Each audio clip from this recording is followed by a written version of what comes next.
Good evening, good evening, good evening. Welcome. Sunday night, LSAPC presents yet another Average Podcast. We are here tonight with all of y'all, hopefully to enjoy this evening and to talk about one of my favorite subjects, one of the ones that kind of maybe weirds me out the most, the way that people can be influenced by influential people and strong-willed, strong-minded people. And today we are talking about cults. Yeah, nobody needs to hear me twice.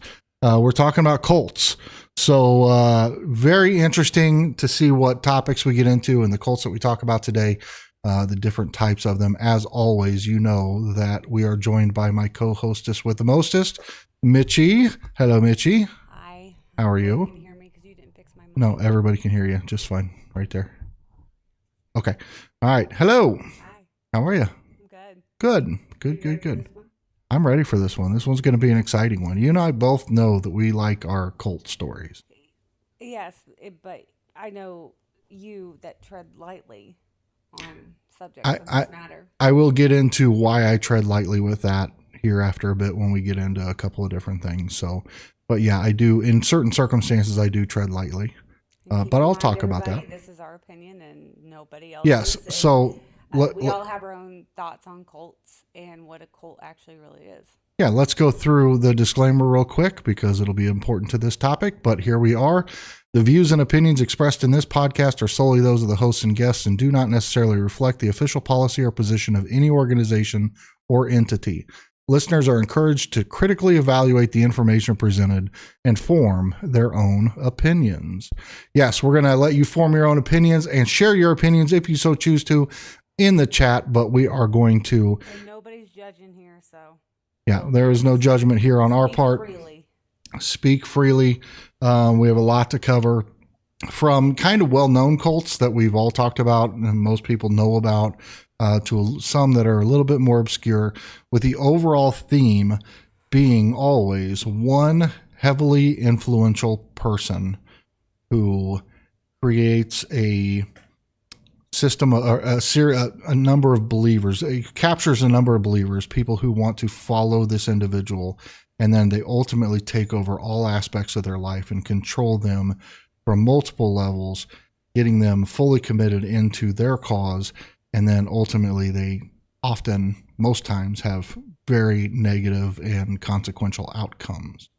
So it's kind of where we're at with that. It has always amazed me that a guy like Jim Jones or Charles Manson or Marshall Applewhite or anybody, no matter how obscure or odd or random the ideation behind the cult is, no matter how bizarre it is, those guys can convince a group of people to follow them down this path and on this journey that they go on. So that's what's always fascinated me about cults. Thoughts, Mitchie? What is your draw and interest into cults? Because the thought that one person could create something so crazy that they turn sadistic a lot of times, that they can pretty much create the power of suggestion. Yeah. And people believe it, and maybe it's the lifestyle that those people want. Maybe they enjoy it. But, I mean, what do you necessarily need to do to be considered a cult?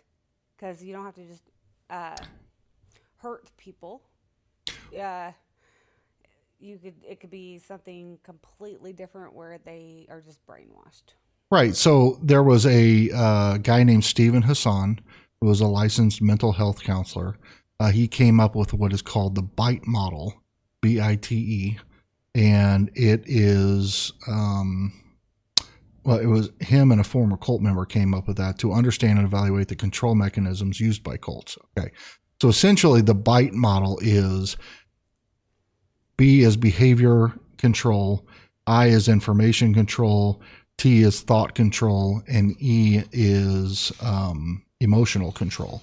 And so when a leader is able to control your, or an organization or whatever the cult is able to control your behavior by regulating your physical environment, controlling what clothing, hairstyles, manipulating your diet, sleep, and lifestyle patterns, creating rigid rules and regulations, rewarding or punishing behaviors to enforce compliance, that kind of thing. That's all behavior control.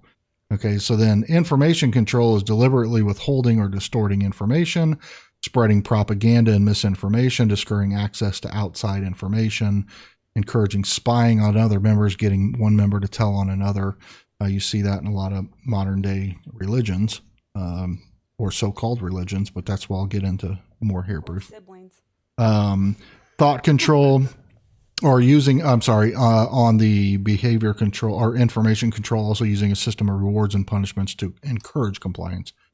Thought control includes things like instilling an us versus them mentality, promoting black and white thinking, using loaded language and cliches to constrain critical thinking, encouraging thought-stopping techniques to shut down doubts or questions, rewriting personal history and memories to fit the group's narrative. And then finally, emotional control talks about like instilling fear and phobia through indoctrination, inducing guilt and shame, creating a sense of dependency, manipulating feelings of love, compassion, and devotion to the group, encouraging or inducing emotional highs and lows to maintain control, things like that. So, good evening, B for Brandon. Good evening, popping in the Show Me State. Thank you guys for being here. We are talking about cults, and we just described the BITE model, the behavior information. What did I say? Thought, behavior, information, thought, and emotional control model that was created to identify cults. And then, Mitchie, you mentioned earlier that I tread lightly in this subject. I thought we weren't going to talk about it. Well, no, I'm going to talk about it briefly. Just you can hear me out and understand what I'm saying. I personally think that the BITE model can be applied fairly effectively to most modern day religions of any kind. Now, so do I believe that the BITE model is very indicative of, does that mean that I think modern day religions are cults? No, but I do think that some of that information does apply to modern day religion and should be carefully examined as it is.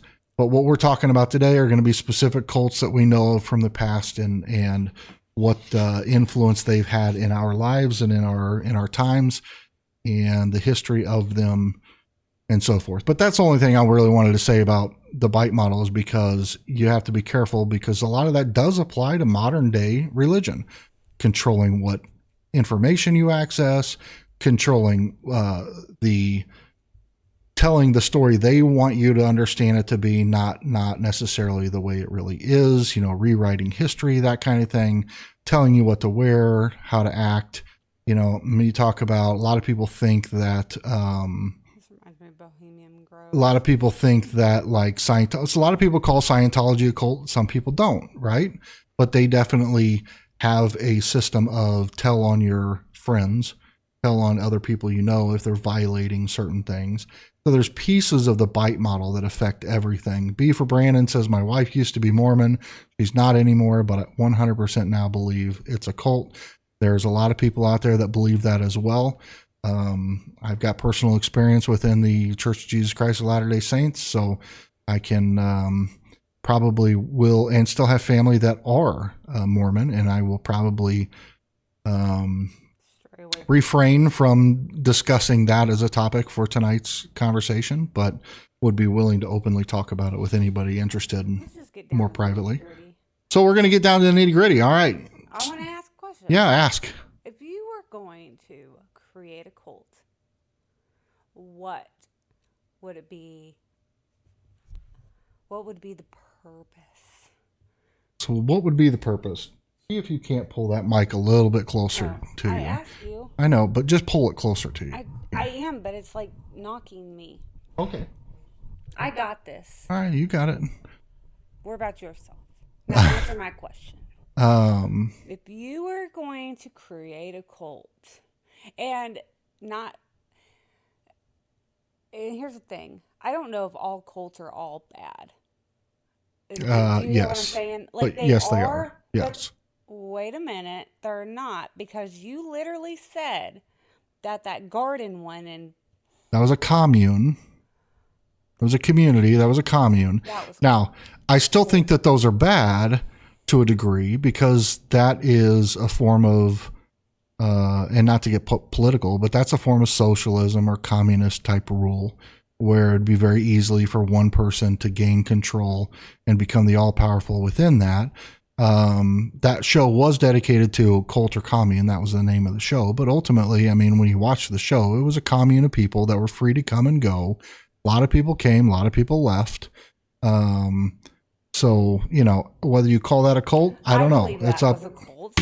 Oops. Personally, I mean, I think it was like a cult club. I think it was a commune.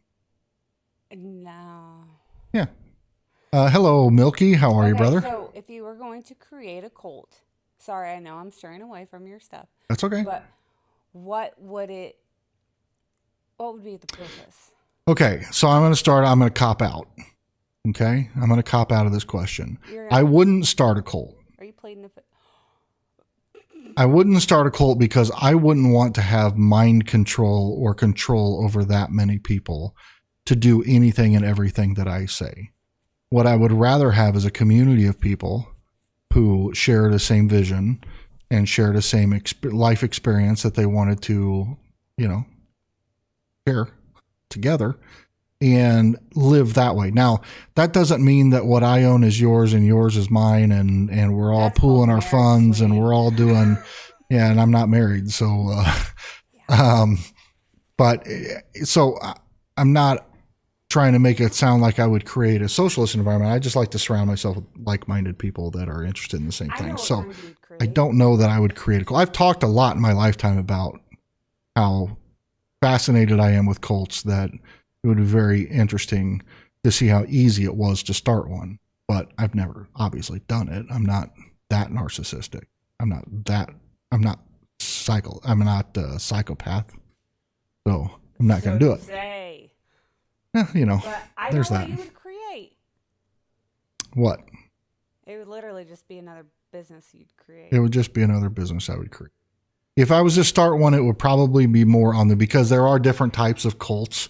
There's self-help cults. There's political cults. Mitchie, you were talking about that earlier. So political, religious, and self-help. Improving. Yeah, self-improvement, self-help. I think I'd probably be in the self-help column if I was going to do one, but I don't know that those are a little bit harder to define. Not really. Blaze says that one in Texas was one, right? Can't remember his name. Yes. So that's the first on our list. We have less than 45 minutes to get through this because we do have a big night tonight. You all know we're all waiting on House of the Dragon. So I will be out episode 2. So we will be losing Mitchie whether we want to or not. And I'll be starting it whether you don't want me to or not. Quick Draw says, if you were to start a cult, what flavor Kool-Aid would you have? Grape, all the way. Grape. That's my favorite. Really?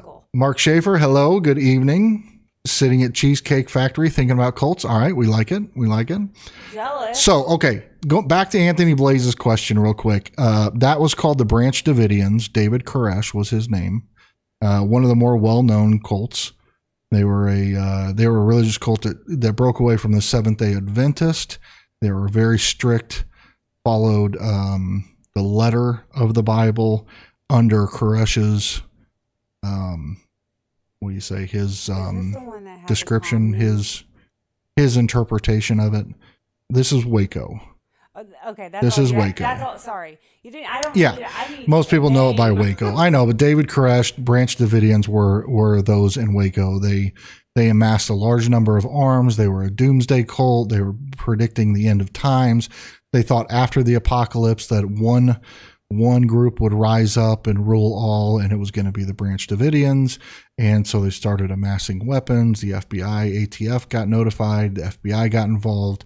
And then they had the infamous standoff where ultimately the building burned down, ending the lives of everyone inside. And several of the FBI agents and federal agents were killed in the process as well.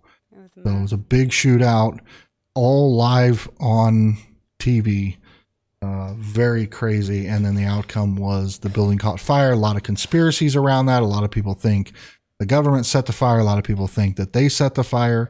I personally am under the, despite being a conspiracy theorist, I am still under the impression that they had rigged it so that it would go ablaze and that the building burned down fast. It had to have been heavily lined with some sort of flammable to go down that fast. But anyway, that was theirs. They had strict biblical adherence, preparation for end times, communal living. They're at the Mount Carmel Center in Waco. That's where that was. So you say that, I get it. That guy was off his rocker. But wouldn't that mean, like, because about the end of times and, like, we know, like, Lori Vallow, like, cult, does that mean that, like, everybody that's a doomsday person is a part of a cult? Because that's I don't think that everybody who's a doomsday prepper is necessarily part of a cult. Truly believes that, like, No, because I think everybody believes that there is an end of times, but whether it's afoot or whether it's millions of years away, it's just hard. There's that line that is most so religions difficult to know if it is crossing that. But most religions teach you about the end of days. I mean, that's what Revelations is about. Religion. Well, but religion and cults can often go hand in hand as far as, I mean, they're all teaching out of the same books. So whether it's the Bible or the Quran or the whatever. Some of them make their own crap up. Based off of information that comes out of the Bible. Branch Davidians were very big on Bible study and teachings of the Bible. They were, again, a branch off of the Seventh-day Adventists. They strictly adhered to the rule of the Bible as interpreted by David Koresh.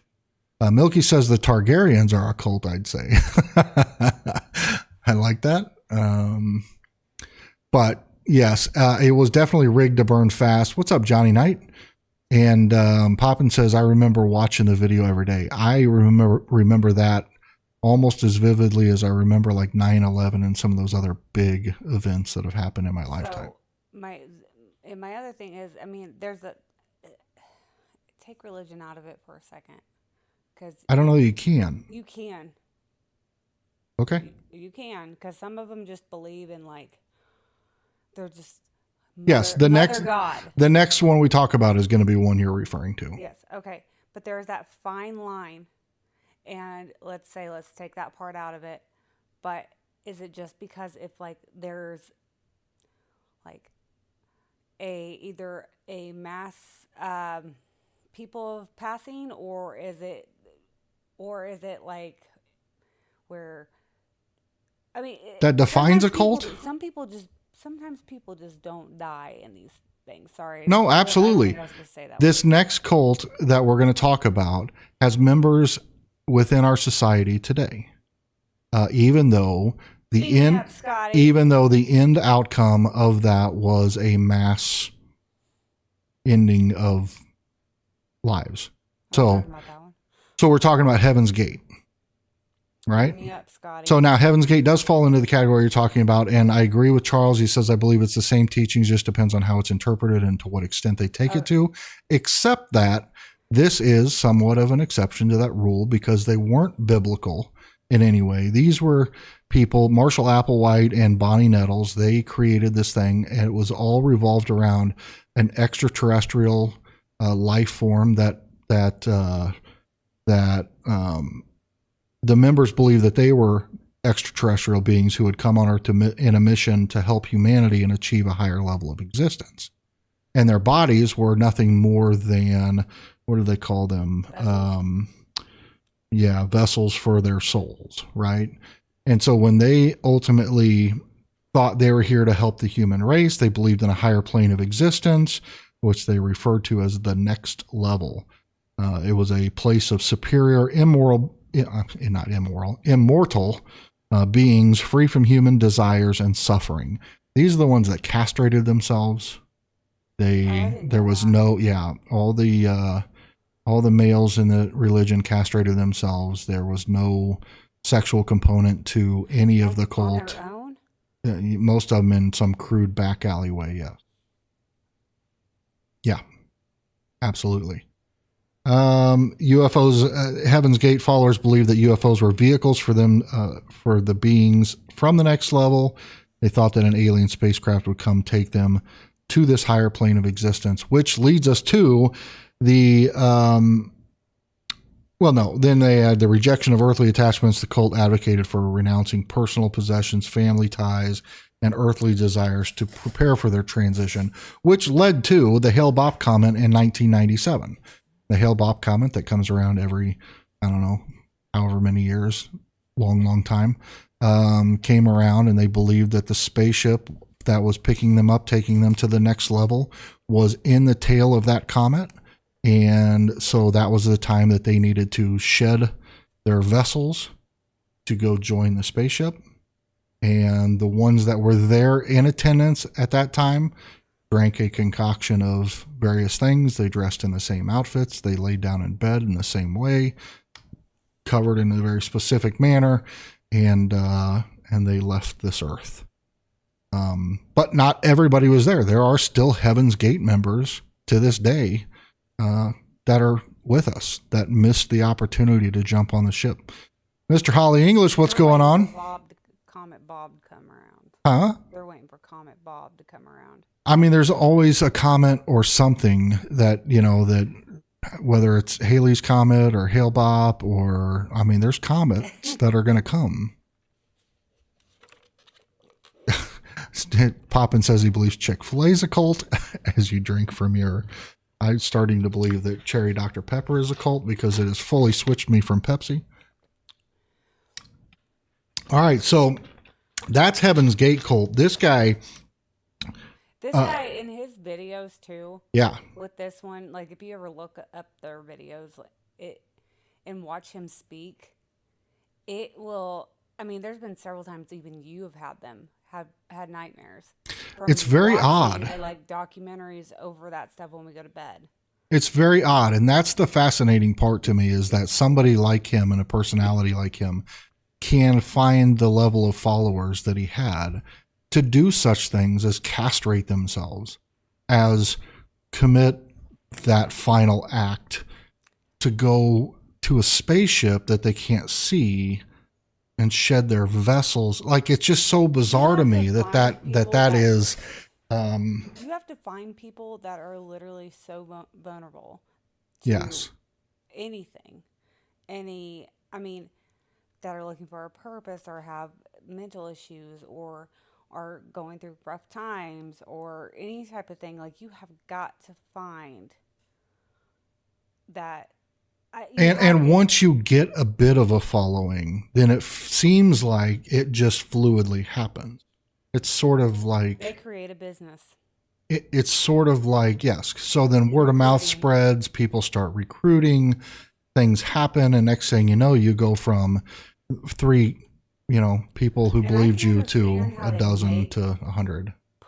I don't understand how this thing is still funded, because unless they are normal people working, which I don't know how they are normal people, but they probably are, that are making money still and to be able to still run that Heaven's Gate.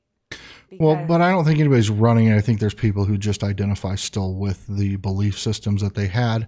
And ultimately, they were a community of people. They shared everything. They didn't live off of, like, they disowned all their personal belongings and their family ties and all those things. Some do this, but I don't feel like you can continuously do that, because there's no way that you can financially live like that. There's no way you can anymore, because if you don't have enough people coming onto this one area, because you have to all be living together for this to work, for you guys to sell off your belongings and for that to happen. I mean, I just don't feel like it's. We've seen, and we're going to get into that one later. We've seen one where they turned essentially their cult into a brand. And while they collectively shared all their belongings and nobody had owned anything individually, they created a brand and started selling products online. And that was their funding for the trips they took, the things that they did. And we'll get into that a little bit later. Because there's one lady that probably that made me think of something. that there was that girl named Anna Delvey that she fooled everybody into thinking that she was like this wealthy like daughter of some person from Russia, but she lives here in America. But it was all a lie. And so Yeah, con artists. okay, but she could have literally started that, like started one, but she got caught, and then she had to go to jail. And I but she still lives actually like she is still like in like wire doing like she stole a private jet. Like that's how rich right, but she's a oh, con totally. artist. She's a con artist, Yes. and So I feel like that is she had the opportunity. no, well, okay. So I do think there's a difference between a con artist and a cult leader, and in some cases not at all, but in other cases 100%. Technically had a following. But in order to be so I don't think that all cults were initially formed with the idea that I'm going to create a cult so that I can be an ultimate power, dictate everything everybody does, and ultimately get everybody to end themselves for whatever purpose I see fit. Like, I don't know that that's always the intention. Jim Jones, Jonestown, the next one on the list. Oh, everybody knows this one. He talked about creating a socialist, Christian socialist organization where everybody lived together, shared in the workload, shared in the production, shared in every aspect of each other's lives, and it brought every race together, every ethnicity together, nobody had more power or control than anyone else, except that ultimately it led him down the path that he did, and he took over. Then everybody started believing him and listening to his words. I think his was a lot of drug-induced stuff and a lot of other issues that led him down a much darker path, and ultimately the outcome is what we know it was. But there's an argument that he didn't start it with the full intention of getting a group of people to follow him down to Guyana to do this horrible act that they did. Like, this was a guy who was supposedly running a religious organization, trying to bring people together, and outside influences were interfering. And so he took his flock and went elsewhere. And then they tracked him down there and led to the ultimate outcome that it did. So Jonestown, People's Temple was what that one was known as, run by Jim Jones. Socialism and Communism, preached a blend of Christian socialism and communism, highly critical of capitalism, and promoted a communal lifestyle. People's Temple was known for its racial integration and advocacy for civil rights. Jones referred to his ideology as apostolic socialism, which is Christianity and socialism. He had anti-establishment views, believed in faith healing and miracles, but over time he became increasingly paranoid. Again, I think a lot of that was drug-induced, believing that the government and other external forces were out to destroy the People's Temple.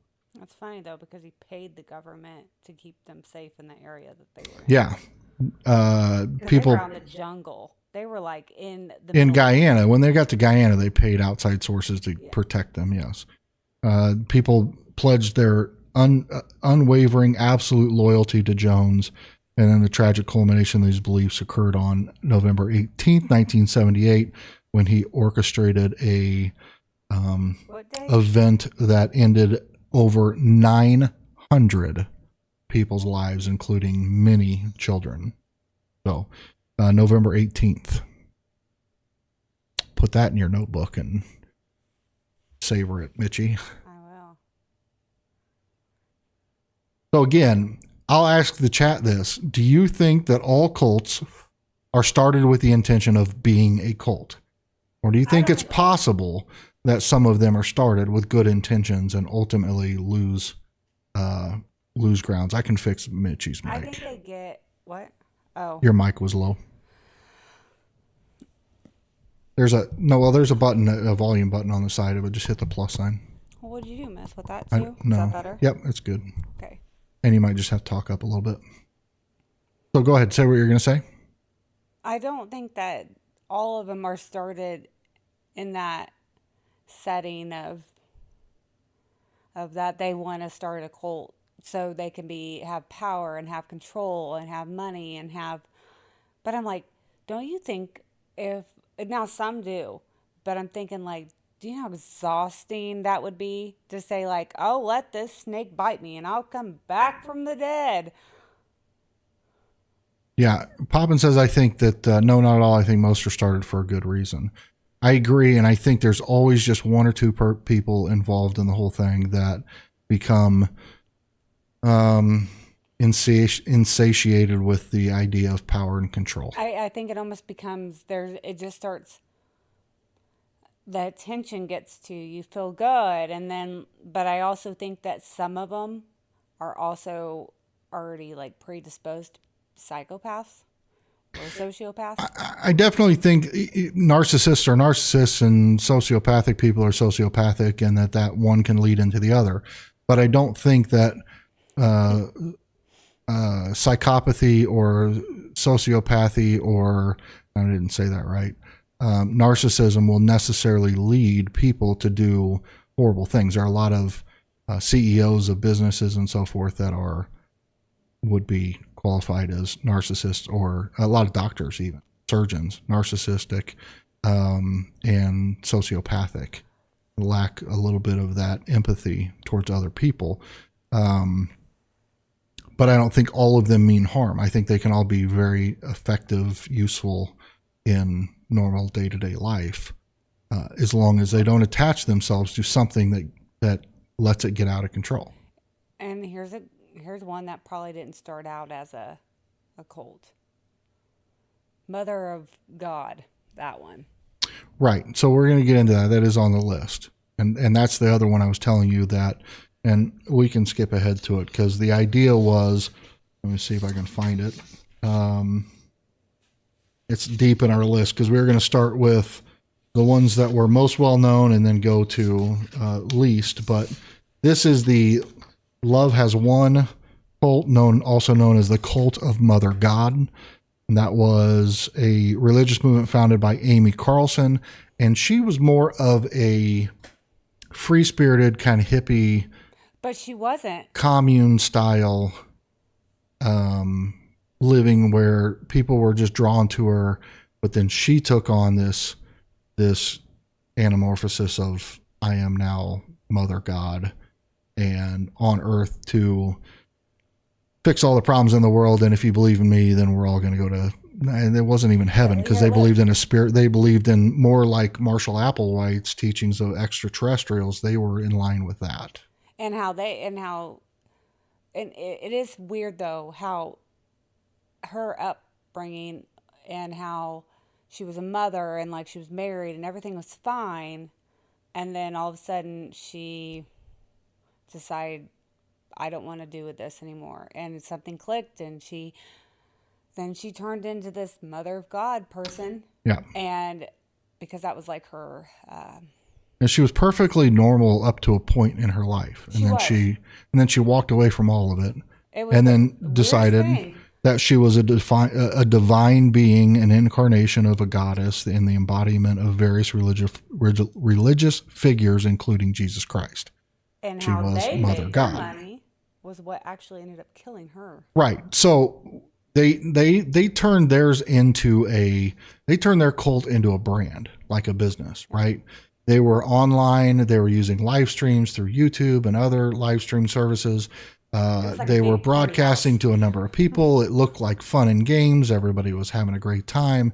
They were promoting their products. They were making products and spiritual products, and it was like it could promoting heal those any type of like disease that you had. Yeah, and then they started, and then they came up with a product. Silver. They didn't come up with a product. They just started rebottling a known product, silver, whatever it was, silver. And rebottling it and claiming that it had healing properties.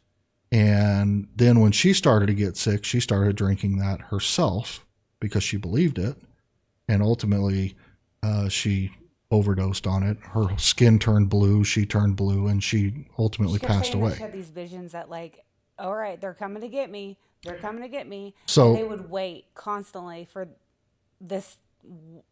They believed in the concept of ascension, which involved raising one's spiritual vibrations to a higher state of consciousness. Tied to the idea of an imminent shift to a new higher dimension, plane, or existence, which led to the Galactic Federation and starseeds, which was their believing in extraterrestrial beings known as the Galactic Federation of Light. And they were said to be guiding and assisting humanity in its spiritual evolution. So they sat out in the middle of nowhere and looked up at the stars a lot, expecting some spaceship to come down and beam me up, Scotty. Stuff. They were doing a lot of drugs. Sorry, they were. I won't get into details. No, they were doing quite a lot, and they would get people through their live streams. That's how they actually got connected with people, and they would. And then this house just got overran with so many people. Yeah, so they promoted the rejection of mainstream societal norms and institutions, which they believed were corrupt and spiritually detrimental. They often lived communally and isolated themselves from broader society. So they were definitely... her family tried to connect to her, tried to get her to get some sense into her, even tried to get her on the Dr. Phil show. Mm-hmm. And when she showed up on the live stream, like, of course it's on a live stream, she was like, nope. Yep. And like so many of these cults, they believed in the end of times. They believed in apocalyptic prophecies, that kind of thing. So they believed that the end was near. Ultimately, after passing away, they kept her body. They kind of mummified it in a sense. They traveled across the country with it. And then when the cops raided when the cops raided her house or raided the commune, they found her body in bed, covered in like Christmas lights and all kinds of wrapped in lights, and it was very bizarre. They were rubbing that oil, still rubbing the oil that killed her on her. Yes, and when she passed, trying to keep her. And they passed her in the hotel, like acting like she was still alive, like pushing her through the hotel where people were walking by her, and she was dead. And that's all because they still believed that this alien spaceship was going to come down and ascend her to this next level thing. Much like Applewhite and Nettles' theories on Heaven's Gate cult. So a little bit of intertwining of the two. And they are still doing live streams and all that stuff to this day. And it's still a thing. I just think it's insane that... Sorry. No, I was just seeing if that might get... I've got the audio input capture as high as it'll go, and it still looks like it's quiet on your end. Is that better? Huh? Is that better now? I don't know. Oh. It'll be fine. I'm sure it's fine. You guys let me know in the chat if Mitchie's still hard to hear or if it's okay. I may have to play with the settings after the stream is over. Because I want to talk about one that was highly controversial and very odd and still exists to this day. Started out as a cult called the Children of God, became the Family International. And they were the ones that were most notoriously known for their giant, for lack of a better descriptive, orgies. They were kind of a sex cult. They were recruiting members by sending the female members out into the world and luring men back and doing activities with them and then bringing them back into the cult. And they grew their numbers globally to a large number of people. It was originally created in 1968 by David Berg. A group evolved over the decades and now known for its distinct and often continuous beliefs and practices. They were a Christian movement emphasizing a personal relationship with Jesus Christ, inspiration of the Bible, and their belief in the Trinity. So very similar to normal organized religion in the beliefs that they had. But they did have a large number of end-time prophecies. I think they even claimed that the world was going to end on various dates, and they keep having to move that back because it doesn't happen, like so many cults. A lot of times, too, you'll find that the downfall of a cult is their prediction of the last day. And then when it doesn't happen, and you have to push the goalpost back and pick a new date, they have massive attrition out of the religion. And ultimately, to keep that from happening, they come up with these crazy, outlandish ideas that they're going to create some mass ending for themselves. It's very odd. But they had a lot of end-time prophecies. They hold belief in apocalyptic prophecies. Members believe that they are living in the last days and that the return of Jesus Christ is imminent. They believe in the law of love. This was the part that was kind of odd. The principle to the Family International's teaching emphasizes a loving God and others.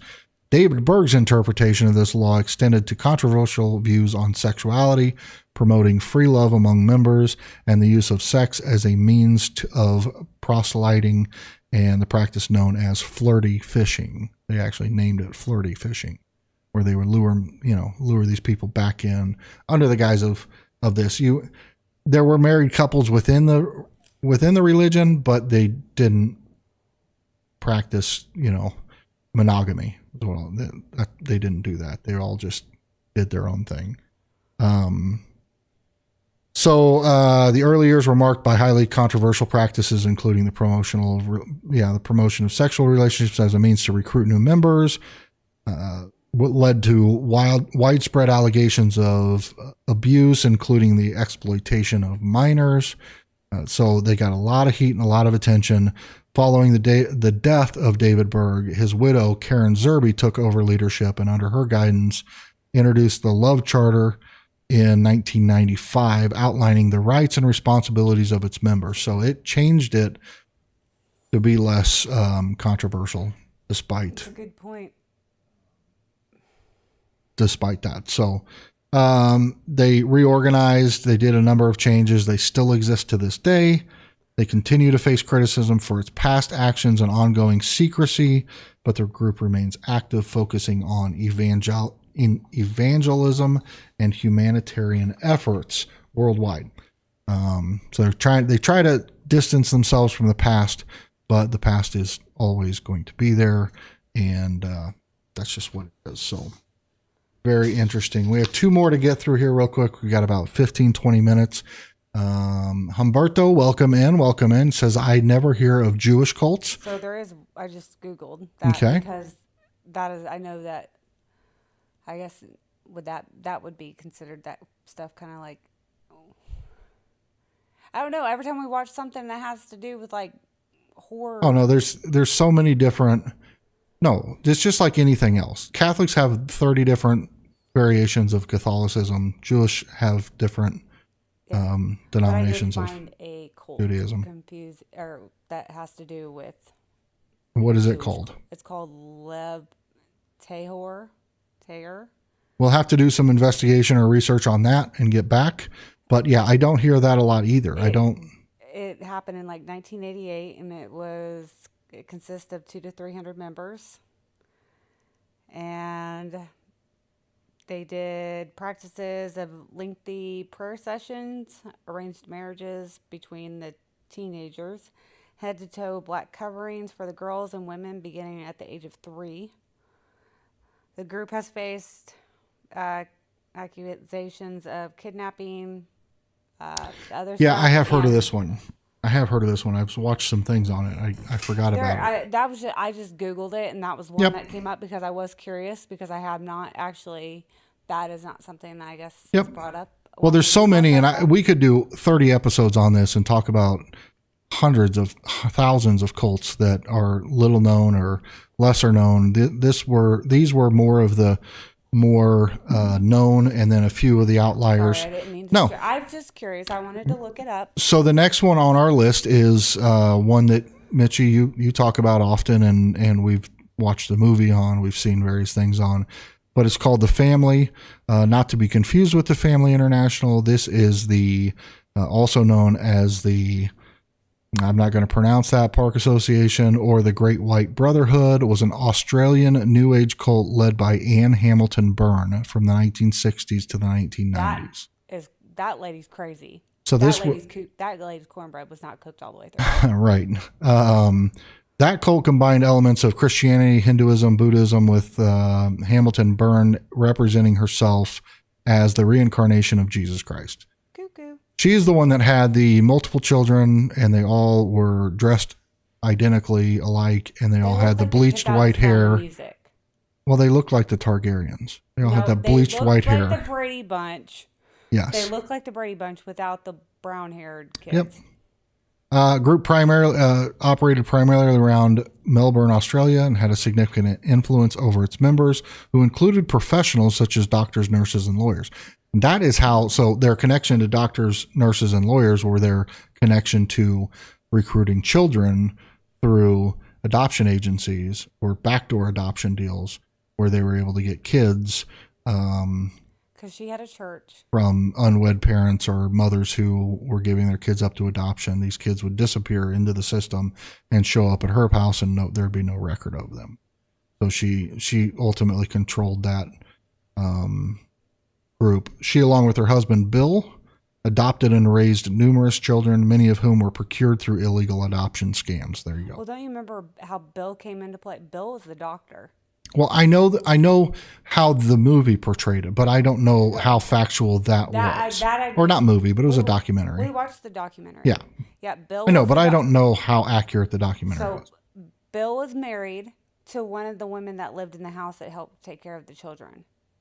I'm not going off the movie. I'm not going off that TV show. I'm going off. I'm listening. Okay. I'm just reading my notes too. Bill was married to the lady that lived in the house, because I'm pretty sure one or two of the kids that were adopted by Anne, is her name Anne? Crazy lady, yeah. She gave up her parental rights to Anne and her ex-husband, which bizarre. The children were isolated from the outside world, dressed in identical outfits, and had their hair dyed blonde, and were subject to harsh discipline, including beatings, starvation, and then what I can't even fathom it's so bad that was people didn't even know there were kids in that house. Hang on. Were subject to harsh discipline, including beating, starvation, and what blows my mind, as bad as those things are, also the subjected to being dosed with LSD. That was their, what do they call it, their rite of passage to whatever this was that they were teaching. The kids were not only punished, but also encouraged in some ways that this was they had to take LSD, and then they had to see the way, or see the light, or see the whatever, which then elevated them to adulthood and so on and so forth. But that's how the following too. That's how her following, they would come to her to find their purpose, their reasoning for life, or whatever it was. And that's how she got her following, though. Yeah. Was they would come to her house and she would help them find whatever. Yeah. Whatever it was supposed to be. In 1987, a police raid led to the rescue of these children and the exposure of the cult's abusive practices. She fled the country, but was eventually arrested in the United States in 1993. And she was extradited to Australia and faced charges of fraud, but served minimal jail time. Many former members have since come forward with stories of abuse and have sought justice and compensation. The family's story has been documented in various media, including the 26 documentary The Family, and a companion book, a 3-part series, TV series, The Cult of the Family. So a very good watch, definitely disturbing on so many levels. And we still don't know. I think we don't. And she really kind of got away with it. She did, because she had so many people in her pocket, like the police, the doctor, everything, and lawyers, everything she needed. She had somebody that she had dirt on. Remember, they kept all those records, and then all of a sudden they all just randomly disappeared. Mm-hmm. That was that was bad.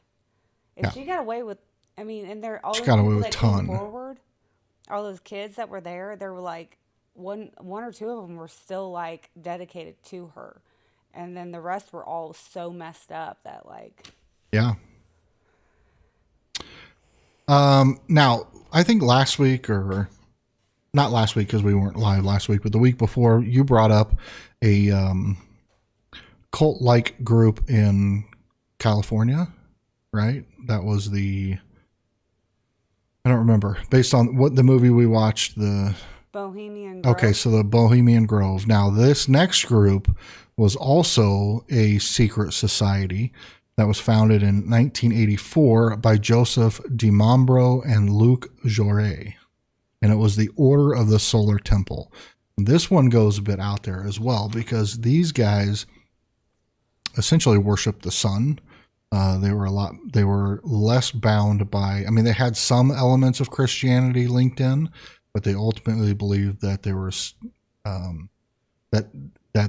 they ultimately believed in the sun as the all-powerful being. The group's beliefs were a blend of various spiritual, religious, and esoteric traditions, including elements of Christianity, New Age philosophy, and apocalypticism.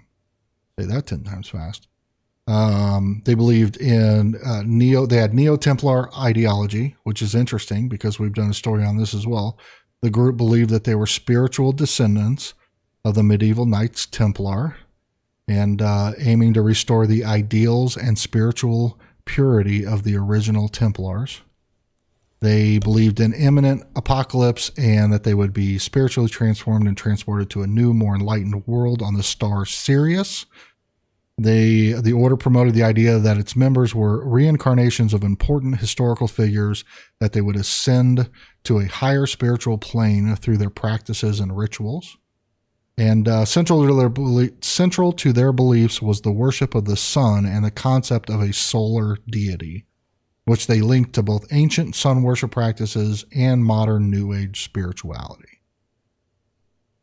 They had rituals, they had ceremonies. Let me just cut this down to they had cloaks. Oh, and they had all that stuff. The first night, because it happens once a year, that the elite people meet out in this You're going back to the Grove. I'm talking about the Order of the Solar Templar. Oh, we're not talking about Bohemian. We're not talking about Bohemian Grove. That whole thing I just read was about the Solar Temple.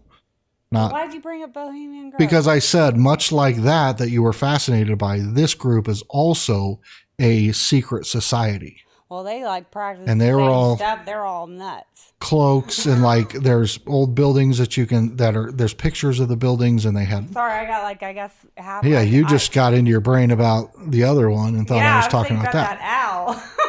So this idea, they believed in the sun as a deity. They believed in an imminent apocalypse. They were spiritual descendants of the Knights Templar. They had all these things. They conducted elaborate rituals and ceremonies which were believed to be necessary for spiritual purification and preparation for their eventual transformation and ascension. They had a millenarian view, say that 10 times fast, expecting major transformation of society in the world, which they believed would be led by their members. So they believed that they would rise up and educate the world on everything that's right and wrong. What's going on, Augie? Welcome in. Well, that one sounds... Unfortunately, you can guess how it ended. As they all do, apparently. Or they all seem to in some capacity. The groups... Let me just read it in my words here. Not to shut you down, but just so we can avoid the word that starts with an S. I literally avoided the whole word. I know you did. You did great.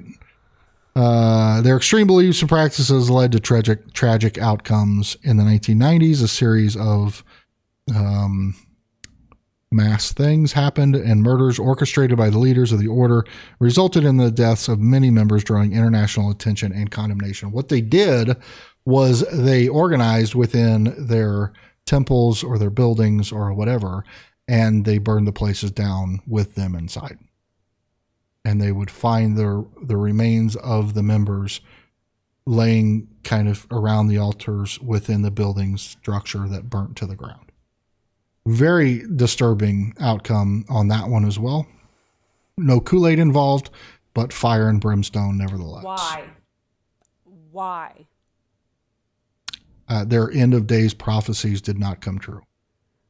As with most of these religions, or these cults that are organized that claim an end date to the world, when it doesn't happen, they resort to these crazy methods of making it happen.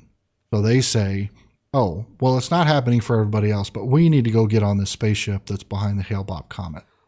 And so now we got to ascend and shed our vessels. And that's that one. And then another group says, well, we're never going to live free in this lifetime, so we need to go to the next life, and therefore we all drink the Kool-Aid, and 900 people, including children, are murdered. I just, cowards. Because the people in Jonestown did not commit the S word. They were murdered. They were murdered at the words and the influence of Jim Jones. They didn't have a choice. They had to drink it. There just wasn't a choice in that one. Augie, I agree with you. Because if they wouldn't have done what Jim Jones had said, other measures would have been taken by the guards there for that to finish taking place. Many people were forced to drink the Kool-Aid, while others did it willingly and under their own. But they were all under the influence of what he was saying and what he made them believe. So I believe that they were all murdered. And ultimately, he was a coward and didn't end his own, and somebody else had to end his. What a nightmare of a situation. And fire is right, Charles, because that's the closest thing. They worship the sun as a deity, and fire was the closest thing. Everybody worships the sun. I'd stay away from it at all costs. Have you seen my legs? How white they are? Oh, I love the sun. I like the Beatles song, Here Comes the Sun. So anyway, all right, we have 5 minutes left. Okay. At the end of the day, because the one cult that I'm kind of a little shocked you didn't even mention, since it's a little more newer, was with Lori Vallow. I don't think there's enough to call it a cult yet, because it was, there are a group of people that believe in end of day prophecies. What do they have to do for it? But there's no leader. Well, Chad Daybell was trying to become the leader of a cult in that whole ordeal, and Lori wanted to join him as the high priestess. Lori was whatever. Boldly thought but she was that but I don't think it ever formed its full potential. Even though there are a number of people that have beliefs that align with them, I just don't think there's leadership within that. I think it did. Sect. I think they caused such a society like ripple by us all knowing about it, that I feel like, because it had all the things about the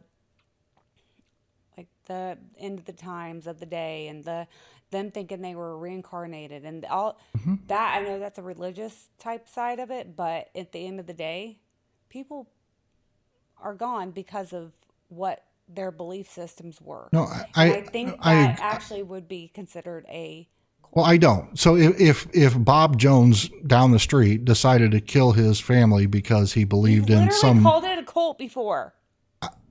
I'm saying it had every possibility to become a full-blown cult.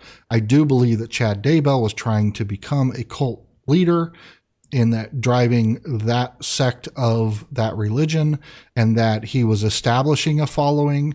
But in the outcome of what happened, and his being sentenced to death, and Lori's being sentenced to life, and the murder and the attention that all of that brought, I think squashed that in its tracks, because nobody wants to associate with that anymore. Even the members, they're doing their own thing, but there's no leader that has risen up to the level of, okay, so at the time, I can say it was a cult. At the time, it was a cult until they got caught and it all ended. You're wrong. So that it wasn't a cult? I think it was a cult. That's what I just said. It is. I think it was a cult. That's what I just said.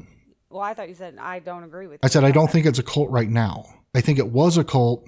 He ended it. Wasn't that how all of these were? They were a cult.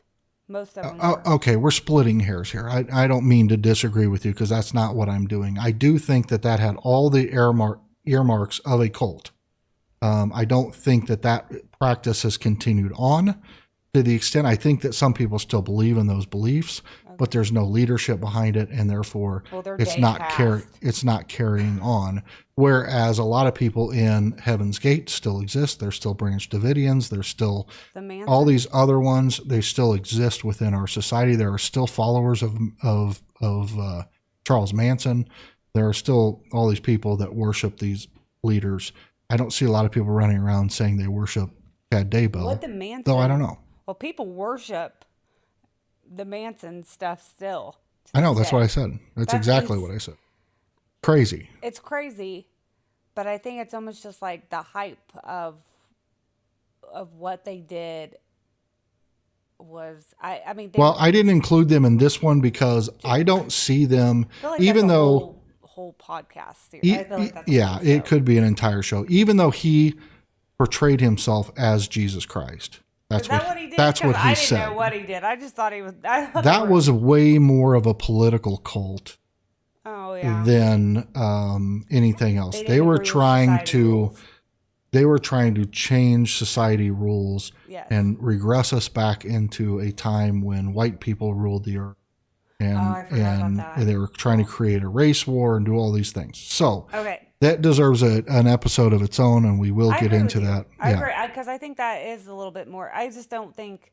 I realized that's what he thought. I guess I just thought that because they didn't agree with society rules, that was what that in between the massive.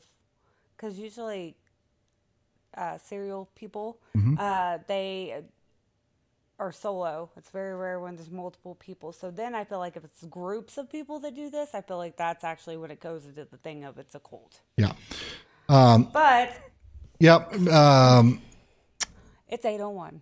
Yep, it is 8:01. We're going to wrap this thing up. We're going to talk real quick. I'm going to go out talking about reminding or readdressing the BITE model, which was created by a licensed mental health professional named Stephen Hassan and a former cult member.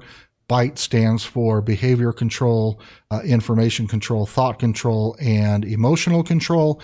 And I think that it applies to almost every single modern day religion as it exists, which means you can make an argument for damn near every religion on earth being a cult. But I do think you have to be very careful when you find yourself being influenced by other people, that you apply this model and see, is your behavior being controlled?